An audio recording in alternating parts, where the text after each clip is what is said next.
आप देख रहे हैं समाचार एजेंसी ऑफ इंडिया में साई न्यूज। नमस्कार, आप देख रहे हैं देश की पहली डिजिटल न्यूज एजेंसी समाचार एजेंसी ऑफ इंडिया की साई न्यूज। साई न्यूज के धर्म प्रभाग में आपका स्वागत है। अब हम आपको हिंदू पंचाग के 5वें अर्थात श्रावण माह के बारे में विस्तार से बताने जा रहे हैं कि श्रावण माह देवाधिदेव महादेव को सबसे प्रिय है। आप इसे ध्यान पूर्वक सुनिए और धर्म लाभ लीजिए। आइए सुनते हैं श्रावण माह के बारे में। देवाधिदेव महादेव ब्रह्मांड के राजा भगवान शिव का सबसे प्रिय है श्रावण माह। जानिए किस तरह किया जा सकता है भोले बाबा को श्रावण मास में। आप देख, सुन और पढ़ रहे हैं समाचार एजेंसी ऑफ इंडिया की साई न्यूज के धर्म प्रभाग में विभिन्न जानकारियों के संबंध में। वर्तमान समय में विक्रम संवत 2082 एवं अंग्रेजी साल 2025 का श्रावण माह आरंभ हो रहा है। श्रावण मास भगवान भोलेनाथ का प्रिय माह माना जाता है। इस माह में अगर आप देवाधिदेव महादेव ब्रह्मांड के राजा भगवान शिव की आराधना करते हैं तो भोलेनाथ बहुत जल्दी प्रसन्न हो जाते हैं। अगर आप भोलेनाथ के भक्त हैं तो कमेंट बॉक्स में हर हर महादेव जरूर लिखिए। साल के 12 माहों में से श्रावण का माह देवाधिदेव महादेव का सबसे प्रिय माह माना जाता है। इस महीने में भगवान शिव की आराधना करने से भोलेनाथ बहुत ही जल्दी प्रसन्न हो जाते हैं। वैसे सांसारिक मूल्यों की तलाश के लिए जीवन में शिव तत्व की खोज बहुत आवश्यक है। भगवान शिव को ब्रह्मांड का राजा माना गया है। हमारे शास्त्रों एवं पुराणों के अनुसार श्रावण माह भगवान शिव एवं माता पार्वती को समर्पित है।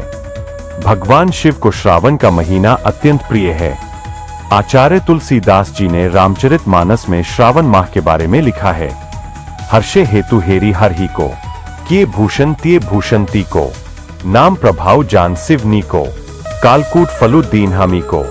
भगवान शिव सदैव तपस्या, ध्यान व चिंतन के पथ पर चलते हैं।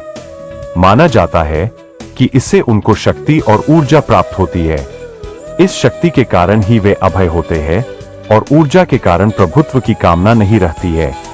ऊर्जा का विस्तार ही शिव को असीम और अनंत बनाता है।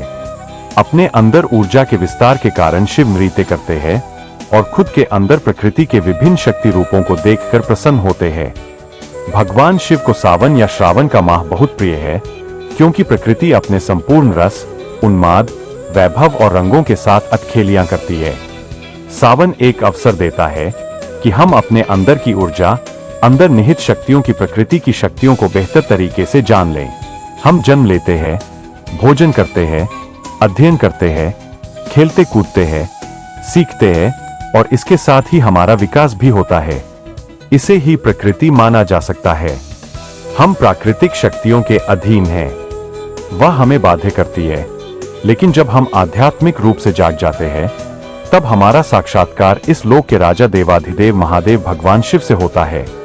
इसके लिए संयम, स्वाध्याय, नियंत्रण और ऊर्जा की आवश्यकता होती है। यह सब कुछ हमें तप, ध्यान और चिंतन से ही प्राप्त होगा।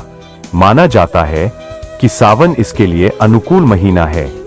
माता पार्वती ने तप और ध्यान के माध्यम से ही भगवान शिव को पाया, इसलिए मनुष्य भी दिव्य प्रकृति और उसके परम सत्य को जानने का अधिकारी है। श्रावण माह भी हमें उस परम सत्य को जानने के लिए आध्यात्मिक स्वतंत्रता का संदेश देता है। श्रावण माह वर्षा एवं हरियाली का समय होता है और यह अति मनमोहक समय होता है जो आपके मन को पूरी तरह न केवल प्रफुल्लित करता है वरन ऊर्जा से भर देता है। श्रावण माह का प्रत्येक दिन महत्वपूर्ण है, लेकिन श्रावण माह में सोमवार का विशेष महत्व है। इसका विशेष फल है। श्रावण माह में भगवान भोलेनाथ का पूजन अर्चन करने तथा जलाभिषेक, रुद्राभिषेक, जप इत्यादि का विशेष फल है। कहा जाता है कि इस महीने में भगवान भोलेनाथ की कृपा से मनोकामनाएं पूर्ण होती है। इस श्रावण माह में रामचरितमानस एवं राम नाम संकीर्तन का विशेष महत्व है। पौराणिक मान्यताओं के अनुसार श्रावण के महीने में माता पार्वती ने तपस्या करके भोलेनाथ को प्रसन्न किया था और उन्हें पति रूप में प्राप्त किया था। इसलिए भी भगवान भोलेनाथ को यह माह अत्यधिक प्रिय है। दूसरी मान्यता के अनुसार समुद्र मंथन के समय समुद्र से निकले हलाहल विष को भगवान भोलेनाथ अपने गले में धारण किया, जिससे उनके गले में हो रही जलन को शांत करने के लिए सभी देवताओं ने मिलकर भगवान शिव का जलाभिषेक किया। इससे उनको उस हलाहल विष के प्रभाव से शांति मिली और वह प्रसन्न हुए। तब से भगवान शिव को जलाभिषेक करने का विशेष महत्व है। श्री रामचरितमानस में तुलसीदास जी श्रावण माह के विषय में लिखते हैं।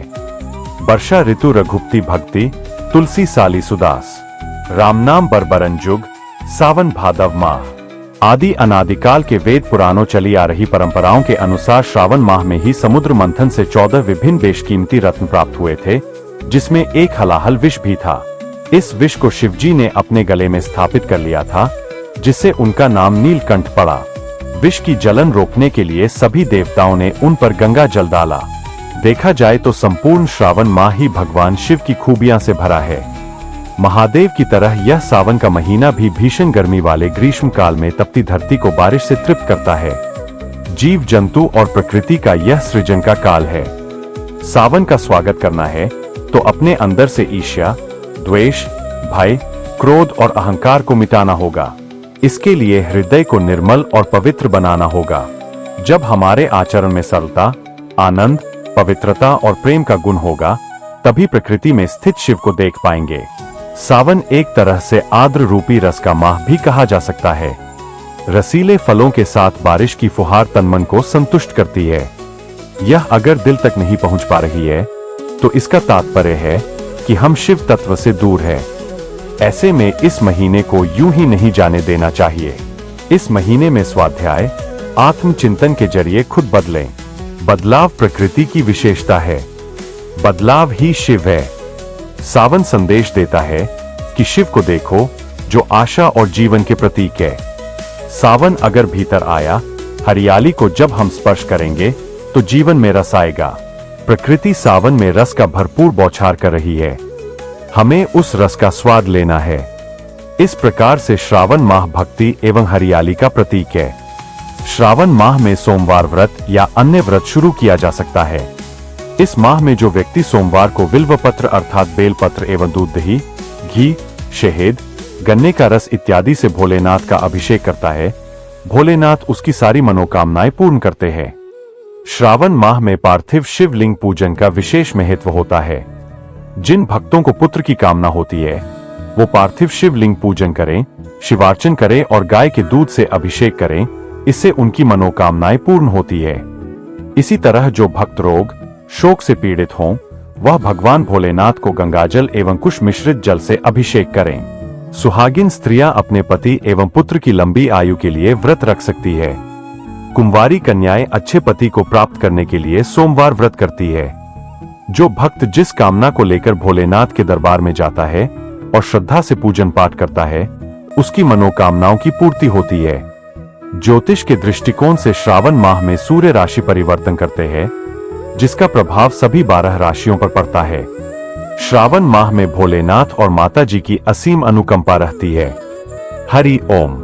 अगर आप जगत को रोशन करने वाले भगवान भास्कर, भगवान विष्णु जी, देवाधिदेव महादेव, ब्रह्मांड के राजा भगवान शिव एवं भगवान श्री कृष्ण जी की आराधना करते हैं, और अगर आप विष्णु जी एवं भगवान कृष्ण जी के भक्त हैं, तो कमेंट बॉक्स में जय सूर्यदेवा, जय विष्णुदेवा, ओम नमः शिवाय, जय श्री कृष्ण, हरिओम तत्सत, ओम नमो भगवते वासुदेवाय नमः लिखना न भूलिए।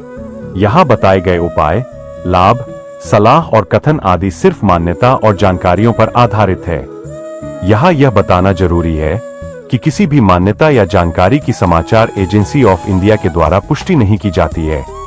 यहाँ दी गई जानकारी में निहित जानकारी विभिन्न माध्यमों, ज्योतिषियों, पंचांग, प्रवचनों, मान्यताओं, धर्म ग्रंथों, दंत कथाओं, किंवदंतियों आदि से संग्रहित की गई है। आपसे अनुरोध है कि इस वीडियो या आलेख को अंतिम सत्य अथवा दावा न माने एवं अपने विवेक का उपयोग करें। समाचार एजेंसी ऑफ इंडिया पूरी तरह से अंधविश्वास के खिलाफ है। किसी भी जानकारी या मान्यता को अमल में लाने से पहले संबंधित विशेषज्ञ से सलाह लें। अगर आपको समाचार एजेंसी ऑफ इंडिया में खबरें आदि पसंद आ रही हो तो आप इसे लाइक, शेयर व सब्सक्राइब अवश्य करें। हम नई जानकारी लेकर फिर हाजिर होंगे, तब तक के लिए इजाजत दीजिए। जय हिंद। समाचार एजेंसी ऑफ इंडिया की साई न्यूज में प्रसारित धार्मिक वृत्तांत आदि पसंद आ रहे हों तो आप इसे लाइक, सब्सक्राइब व शेयर जरूर करें। कमेंट बॉक्स में लिखकर बताएं कि आपको ये कैसे लग रहे हैं। यह भी बताएं कि आप और क्या क्या देखना व सुनना चाहते हैं। फिलहाल समय है आपसे इजाजत लेने का। आप सभी स्वस्थ रहें, मस्त रहें। बोलिए ओम नमः शिवाय।